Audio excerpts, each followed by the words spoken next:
សួស្តីបងប្អូនទាំងអស់គ្នាក្រោយពីយើងបានសិក្សាមេរៀនរួចមកហើយឥឡូវយើងចាប់ផ្ដើមអនុវត្តលំហាត់ទាំងអស់គ្នា1ចូលគណនាផលចែកអញ្ចឹងចំនួនលំហាត់គេឲ្យកូនមកពីករហូតដល់ត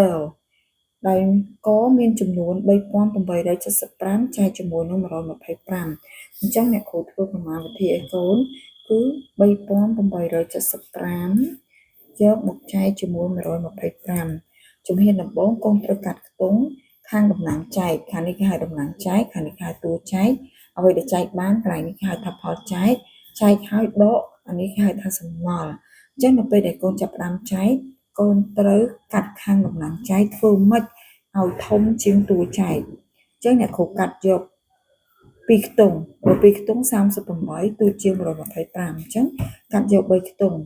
កាត់3ខ្ទង់បាន387ធំជាង125អញ្ចឹងយើងអាចចែកបានអញ្ចឹងវិធីនៃការចែកកូនត្រូវលើវាមើលឬក៏កូនអាចធ្វើតាមវិធីទី2ឥឡូវអ្នកគ្រូធ្វើវិធីទី1ឲ្យកូនមើលសិនវិធីទី1កូនលើវារបៀបយ៉ាងម៉េចចែកពីខ្ទង់រាយទៅមុន7ខ្ទង់រាយ5ក៏ខ្ទង់រាយចា8ខ្ទង់10 2ខ្ទង់10រីឯ3ខ្ទង់100 1ខ្ទង់100អញ្ចឹងកូនលើពីមុខមុនលើពីមុខថាមេលេខ1ប្រមាណដងស្មើនឹង3ឬក៏1ប្រមាណដងឲ្យគៀក3បើសិនជាកូនដាក់3តែម្ដងខ្លាចលើសព្រោះនៅត្រាទុកទៀតអញ្ចឹងបើសិនជាករណីអត់មានត្រាទុកលើសទេគឺកូនដាក់3ក៏បានដែរឥឡូវឧទាហរណ៍ថាអ្នកគ្រូដាក់3ណាអ្នកគ្រូដាក់3លើមើលតែលើសឲ្យខ្វះ3 5ដង15សរសេរលេខ5ត្រាទុក1អញ្ចឹងយើងលើពីមុខតែដល់ពេលយើងគុណមែនតើយើងគុណពីខ្ទង់រាយទៅមុនទេ3 2ដង6 6បូក6 7សរសេរលេខ7 1 3ដង3អញ្ចឹងលេខនេះអត់មានត្រាទុកធ្វើឲ្យលេខ3លើសទេអញ្ចឹងយើងយក3បើសិនជាករណីលើសកូនបន្ថយលេខ3មកលេខ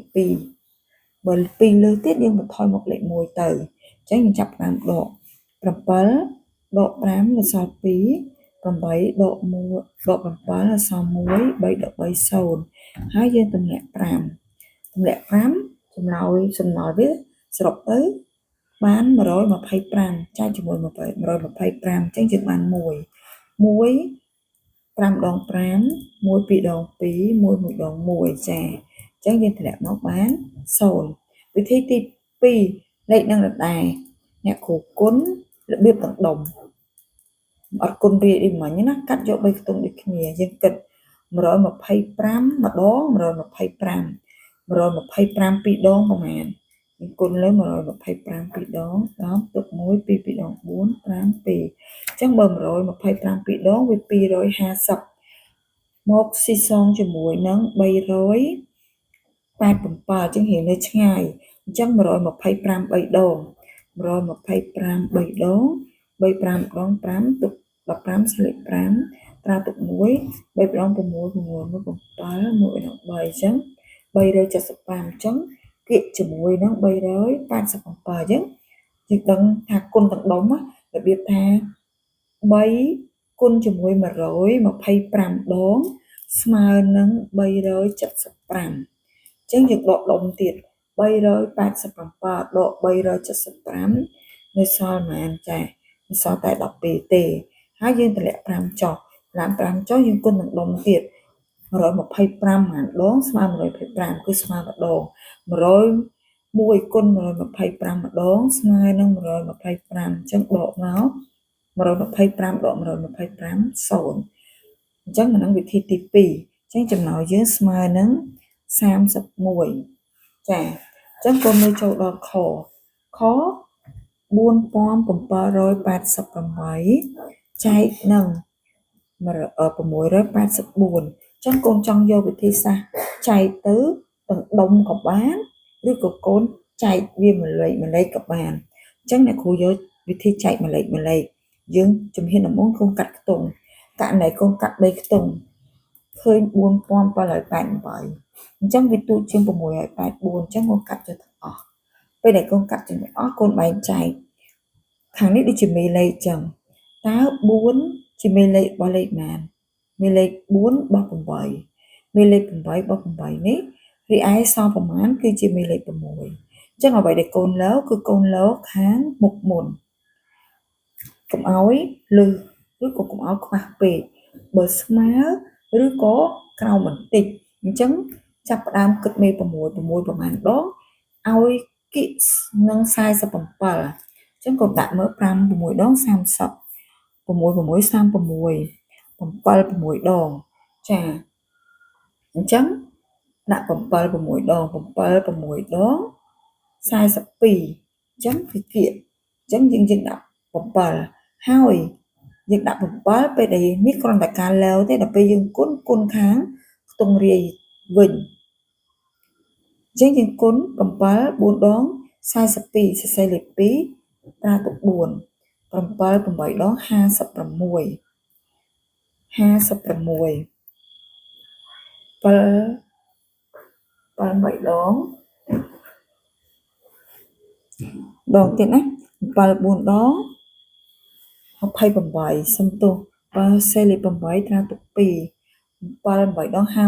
56បូកនឹង2 58សេសេ8ត្រាទុក5 7 6ដង42 42បូកនឹង5 47ចាគឺលេខនេះស្មើគ្នាល្អតែម្ដងអញ្ចឹង4788ដក4888ស្មើនឹង0អញ្ចឹងយើងឲ្យស្មើនឹង5 2ចាអញ្ចឹងលេខកែវ5512ចែកជាមួយនឹង689អញ្ចឹងកាត់ខ្ទង់ទៀតកាត់ធ្វើម៉េចឲ្យតំណាងចែកនេះធំជាងទូចែកអញ្ចឹងអ្នកគ្រូកាត់យក3ខ្ទង់ទូចទាំងកាត់យកទាំងអស់ហើយធ្វើដូចមិនទៀតដោយយកខ្ទង់នីមួយដូចខាងនេះជាតួចែកតែដូចជាមេលេខ9មេលេខ8សល់ប្រមាណជាមេលេខ6អញ្ចឹងដាក់បានប្រមាណអ្នកគ្រូស្មានដាក់យក8បើសិនជា8 6ដង48 9 6ដង54គិពេកដោយសារខ្លាចត្រាទុកអញ្ចឹងអ្នកគ្រូដាក់8 8 9ដង72សេលេខ2ត្រាទុក7 8 8ដង64ជាមួយនឹង7 71សេលេខ1ត្រាទុក7 8 6ដង48 48បូកនឹង7ចាគឺ55អញ្ចឹងដកទៅឃើញ0អញ្ចឹងចំណោយឃើញ8អញ្ចឹងខ្ទង់ខែវទៀត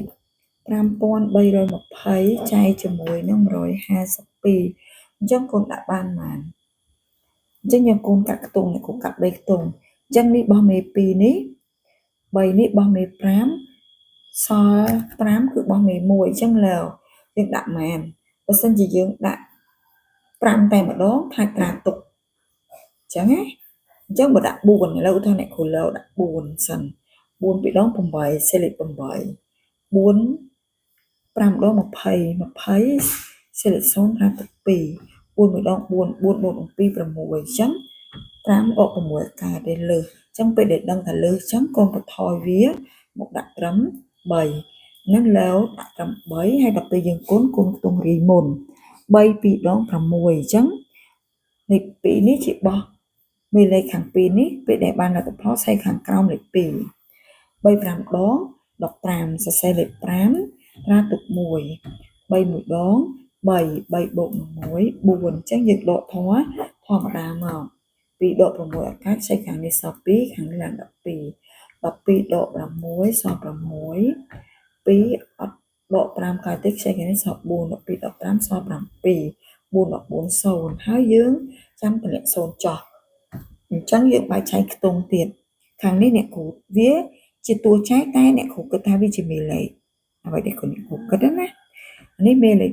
2មេលេខ5មេលេខ1ហើយយើងលើខាងមុនតើ1ប្រមាណដងឲ្យគេ7បើសិនជាយើងដាក់7តែម្ដងវាស្មើមែនប៉ុន្តែដល់ពេលយើងគុណខាងកតុយវាភ្ជាប់ត្រាទុកវាទៅជាលើសវិញអញ្ចឹងបើសិនជាករណីអ្នកគ្រូដាក់6 6 2ដង12សេលេខ2ត្រាទុក1 6 5ដង30 30បូកនឹង1 31សេលេខ1ត្រាទុក3 6ដង6 6បូកនឹង3ឡើងដល់9បាត់ហើយអញ្ចឹងសួរថា7ដក9កើតអត់ទេអញ្ចឹងបើសិនជាដាក់6លើកកូនបន្ថយវាមួយលេខបន្ថយវាម្ដងមួយលេខ ដាក់5 5ពីដង10សេលេខ0ត្រាទុក1 5 5ដង25 25បូកជាមួយនឹង1 26សេលេខ6ត្រាទុក2 5ម្ដង5 5បូក2 7អញ្ចឹងដកមកឃើញ0អញ្ចឹងចែកដាច់ខែស្មើនឹង35ចាអញ្ចឹងកូនមើលទុកមួយទៀតទុកងៅ4558យកមកចែកជាមួយនឹង106ហេតុអីបានជាអ្នកគ្រូចង់ធ្វើវិធីចែកម្ដងម្លេកម្លេអញ្ចឹងគឺងាយស្រួលអាហ្នឹងសម្រាប់អ្នកគ្រូគិតបើកូនគិតថាការគុណនិងការចែកទាំងដុំของកូនស្រួលអញ្ចឹងកូនធ្វើតាមវិធីទី2ទៅអញ្ចឹងជំហានដំបូងកាត់យក3ខ្ទង់នេះមេលេខ6មេលេខ0មេលេខ1នេះគូរបស់មេលេខ6នេះ5នេះគូរបស់មេលេខ0 4នេះគូរបស់មេលេខ1ហើយយើងលើខាងមុខរវាងមេលេខ1ជាមួយនឹងលទ្ធផល4នេះបើសិនជាកូនដាក់4ឧទាហរណ៍ថាដាក់4ណាអ្នកគ្រូលើមើលសិនដាក់4ត្រូវអត់4 6ដង24សេលេខ4ត្រាទុក2 4 0 0 0បូកនឹង2 2 4ម្ដង4ចាអញ្ចឹងបើសិនជាយើងដាក់5 6ដង30 5លើសអញ្ចឹងអត់ទេអញ្ចឹងបើដាក់4ដកបានអញ្ចឹងអត់លើសហើយអញ្ចឹងយក4មកចាណាចាអញ្ចឹងគុណមិញហើយគឺប៉ុណ្ណេះហើយយើងដកទៅ5 4ដងស5ដក4ស1 5ដក2ស3ស4ដក4 0អញ្ចឹងកូនតម្លាក់8ចុះហើយបែងចែកដូចអ្នកគ្រូប្រាប់បាញ់ហ្នឹងអានេះមេរបស់មេ6រីក1របស់មេ0រីឯ3របស់មេ1អញ្ចឹងកូនដាក់3បើសិនជាកូនដាក់3តើលើសអត់បើសិនជាអត់លើសអាហ្នឹងកូនចែកទៀតទៅបើលើសកូនបន្ថយវាមួយលេខនោះសល់លេខ2អញ្ចឹងទៅ3 6ដង18សេលេខ8ត្រាទុក1 3ដង0 0នឹង1 1 1ដង3អញ្ចឹងស្មើអញ្ចឹងដកទៅឃើញ0អញ្ចឹងចម្លើយវាស្មើនឹង43អញ្ចឹងចំពោះវិធីនៃការចែកកូនសាករៀនធ្វើតាមអ្នកគ្រូទៅអាចយករបៀបទី1ឬក៏របៀបទី2ដល់របៀបទី1ចែកវាមួយខ្ទង់មួយលេខមួយខ្ទង់មួយលេខសល់ប្រមាណបោះខ្ទង់លេខមុខចឹងទៅហើយនឹងរបៀបទី2ការគុណទាំងដុំទៅដើម្បីរកចម្លើយអញ្ចឹងកូនសាករៀនចែកហ្នឹងតើកូនឃើញចម្លើយដូចអ្នកគ្រូអត់ចអ្នកគ្រូឃើញចម្លើយ38ឆស្មើនឹង8ចស្មើនឹង43ឆអ្នកគ្រូឃើញ32និងញ៉ៅឃើញ17ដស្មើនឹង16ថស្មើនឹង25រីឯខ្ទង់ដស្មើនឹង44ខ្ទង់ថស្មើនឹង52ខ្ទង់ងស្មើនឹង9ខ្ទង់តស្មើនឹង16ខ្ទង់ថស្មើនឹង14និងខ្ទង់ចុងក្រោយគេអ្នកគ្រូចែកទៅស្មើនឹង25